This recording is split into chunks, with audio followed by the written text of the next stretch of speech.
Assalamualaikum warahmatullahi wabarakatuh. Perkenalkan, nama saya Dede Hamzah, NIM 20210135, Prodi Pendidikan Bahasa dan Sastra Indonesia, Fakultas Pendidikan Bahasa dari Institut Keguruan dan Ilmu Pendidikan Siliwangi. Dosen pengampu, Bapak Suud Ariana MPD, mata kuliah Literasi Berbahasa 2 Penyuntingan. Di sini saya akan mempresentasikan sebuah materi yang berjudul Anatomi Buku. Nah, apakah yang dimaksud dengan anatomi buku? Kata anatomi buku ini memang tidak asing kita dengar, tetapi masih banyak orang yang masih bingung ataupun tidak tahu apa yang dimaksud dengan anatomi buku. Untuk lebih jelasnya, mari kita bahas sama-sama apa yang dimaksud dengan anatomi buku. Pengertian anatomi buku. Anatomi buku adalah bagian-bagian yang harus ada dalam sebuah buku. Salah satu syarat buku dikatakan layak atau baik adalah jika buku tersebut memiliki anatomi lengkap, yaitu memiliki bagian-bagian buku. Sebuah buku pasti memiliki cover atau sampul. Nah, cover atau sampul ini dibagi menjadi 4 bagian. Yang pertama ada cover depan, cover belakang, punggung buku atau spine, lalu yang terakhir adalah lidah cover. Nah, cover depan biasanya berisi judul buku, nama penulis, logo, dan nama penerbit. Lalu yang kedua cover belakang berisi judul buku, sinopsis, biografi penulis, ISBN, beserta barcode, kategori buku dan alamat penerbit sekaligus logonya. Nah, lalu yang ketiga ada punggung buku atau spine. Nah, buku yang memiliki punggung buku biasanya memiliki 100 halaman atau lebih yang berisi nama penulis, nama penerbit, dan logo penerbit. Nah, lalu yang terakhir adalah lidah cover. Lidah cover ini biasanya berisi foto beserta foto riwayat hidup penulis atau ringkasan buku. Mari kita bahas apa saja sih bagian-bagian anatomi buku. Nah, anatomi buku ini dibagi menjadi 3 bagian. Yang pertama ada preliminaries, yang kedua ada text matter, dan yang ketiga ada postliminaries. Nah, preliminaries ini adalah halaman atau bagian pendahuluan. Lalu, text matter ini adalah halaman dari isi buku. Dan yang ketiga, postliminaries ini berisi halaman penyudah. Mari kita bahas bagian pertama dari anatomi buku, yaitu preliminaries.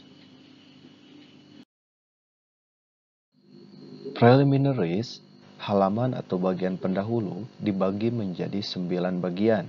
Yang pertama ada halaman Perancis, halaman setengah judul, halaman judul utama, halaman hak cipta atau copyright, halaman persembahan, halaman sambutan, halaman kata pengantar, halaman prakata, daftar isi, dan yang terakhir adalah halaman pendahuluan dan lain-lain. Baik, yang pertama ada halaman Perancis atau halaman setengah judul.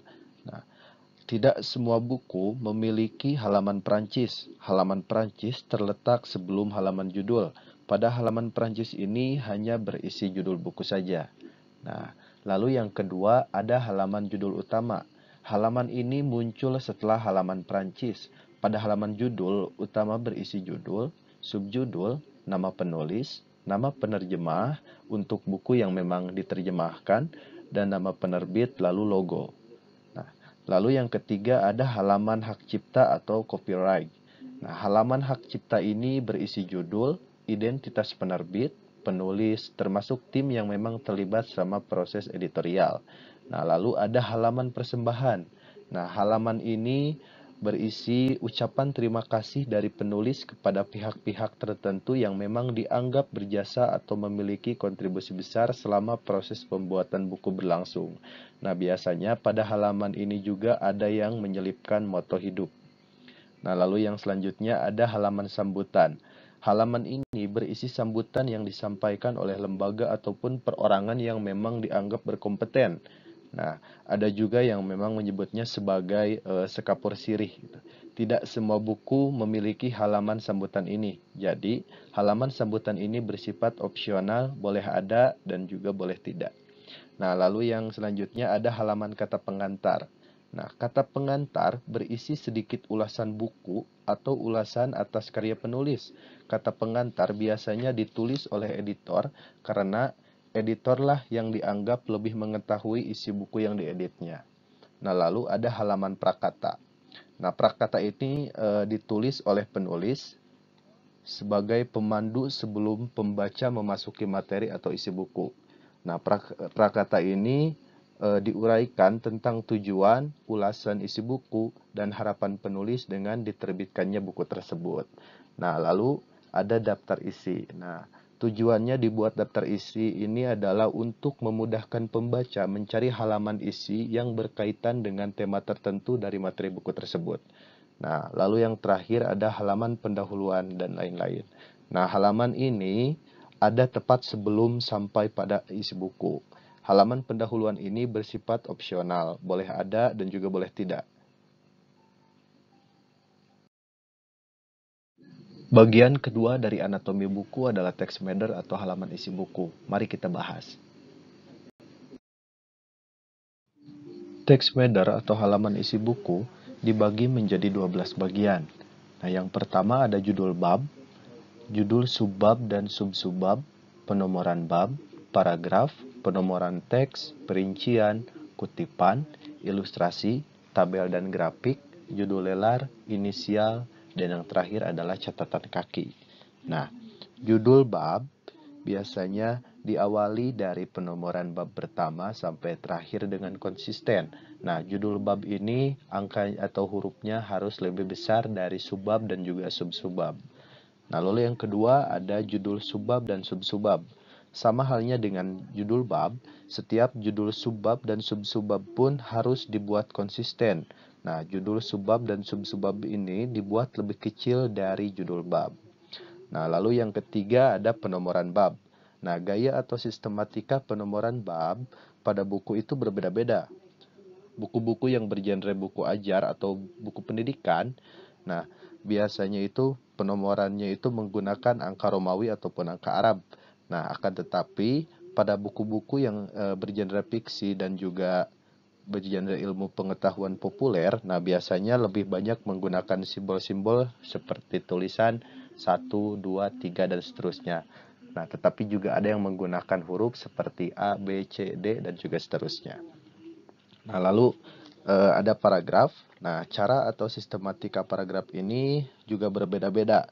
Nah, ada buku yang menggunakan paragraf menjorok, ada juga yang rata gitu. Bahkan ada yang setiap paragraf pertamanya itu setelah judul dan juga subjudul tidak menjorok, tetapi paragraf keduanya yang menjorok gitu. Nah, lalu ada penomoran teks. Nah, penomoran teks ini sama dengan penomoran bab, harus konsisten. Nah, dengan aturan penomoran bab, misalnya seperti A besar, angka 1, ataupun bisa juga dengan A yang kecil gitu. Nah, lalu ada perincian. Nah, perincian ini hampir sama dengan sistem penomoran teks. Nah, perincian banyak ditemukan pada soal-soal ujian.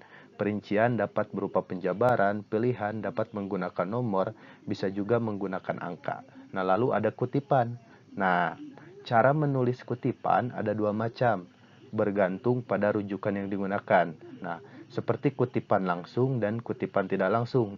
Jika menggunakan kutipan langsung, maka harus mengintegrasikan rujukan ke dalam teks. Nah, jika yang digunakan adalah kutipan tidak langsung, nah, dengan tidak mengintegrasikannya ke dalam teks, setiap tulisan yang dikutip harus dicantumkan sumbernya pada daftar pustaka. Nah, lalu ada ilustrasi. Nah, ilustrasi ini bisa berupa gambar atau foto. Nah, bentuknya yang dibuat atau dimunculkan pada isi buku harus mempunyai keterkaitan dengan materi. Nah, lalu yang selanjutnya ada tabel dan grafik.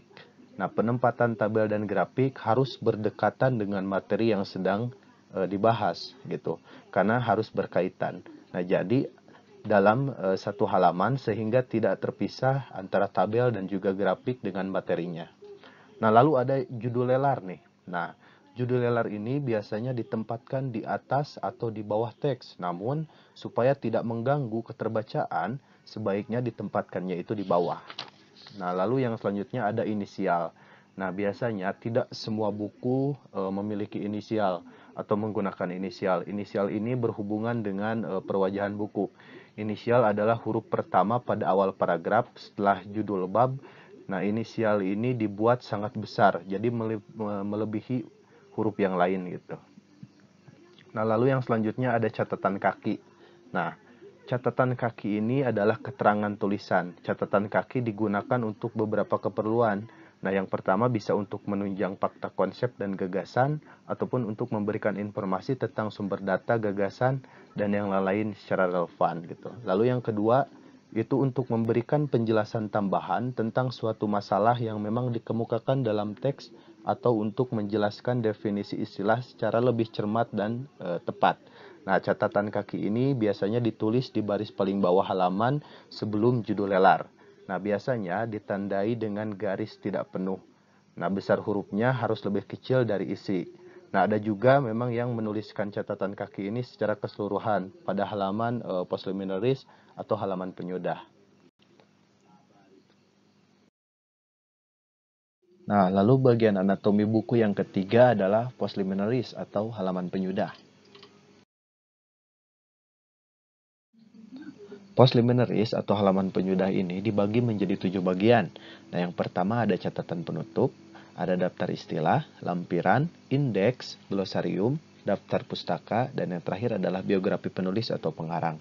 Nah, yang pertama nih ada catatan penutup. Nah, catatan penutup ini adalah sejenis catatan kaki yang memang berada pada akhir materi atau setelah bab terakhir. Nah, lalu yang kedua ada daftar istilah. Nah, daftar istilah ini berisi tentang istilah-istilah asing yang memang dicantumkan untuk mempermudah pembaca supaya pembaca bisa tahu bahwasannya apa istilah yang ada di dalam buku tersebut gitu. Nah, lalu ada lampiran. Nah, lampiran ini berfungsi sebagai pendukung ataupun penguat materi buku. Nah, lalu ada indeks. Nah, memang tidak semua buku ada indeks itu, tidak dicantumkan di semua buku. Nah, indeks ini memang berfungsi untuk mencari informasi dari istilah yang memang terdapat di dalam isi dengan membuka halaman yang tertera di belakang istilah. Jadi indeks ini berada di halaman belakang istilah. Nah, lalu ada glosarium. Nah, glosarium ini adalah kamus kata dalam bentuk ringkas. Lalu ada daftar pustaka. Nah, daftar pustaka ini adalah sumber rujukan dari sebuah tulisan ataupun karangan. Nah, jadi daftar pustaka ini dicantumkan agar pembaca juga tahu bahwasannya dari mana sumber yang dipakai oleh penulis.